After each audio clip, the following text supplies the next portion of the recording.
It's all we do. It's implementing AI to cost. That's what competitors can do. They can Right. copy that. That's not a Right. strategy in a way, right? Right. Yeah. And I think, there's been a lot of literature lately about how maybe it's not cutting costs super effectively.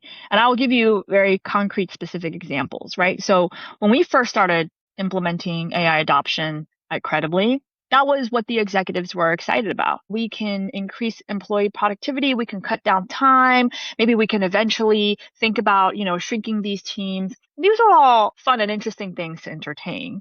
But if that is your only benchmark, a few things very quickly start to happen. One is I didn't see the initial wave of employee excitement around AI. We know everybody was using it, right? They were using it to make their own work efficient, but they didn't feel sanctioned to say they were doing that as part of a company permissions. So, you had shadow sort of IT situations pop up. You had the fact that people felt very hesitant and also distrusted the company message because the first thing they're going to think about is like, what about my job? Is it coming after my job?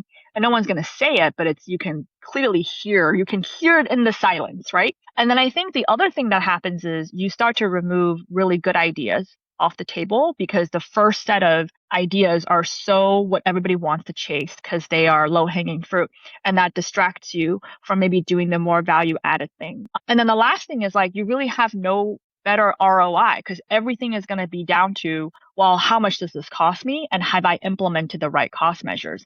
I will tell you that our API costs have gone up.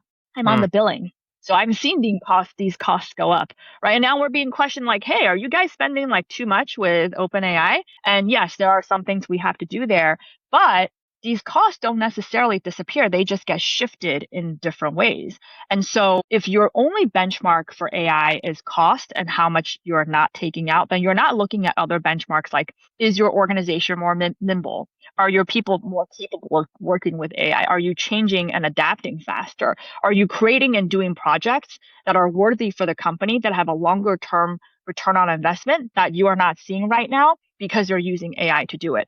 There has to be at least 5 metrics that companies look at when they're thinking about AI adoption, and so much only just look at, have I saved human capital without looking at the other factors, some of which are qualitative. So even in my own personal experience, it's only when we got into the second wave where we had concrete use cases, where training was implemented, where we specifically told the employees, no, this is about growth and new ideas and not about cost cutting and efficiency, that I really see another generation of adopters begin and be excited and confident enough to work with this technology.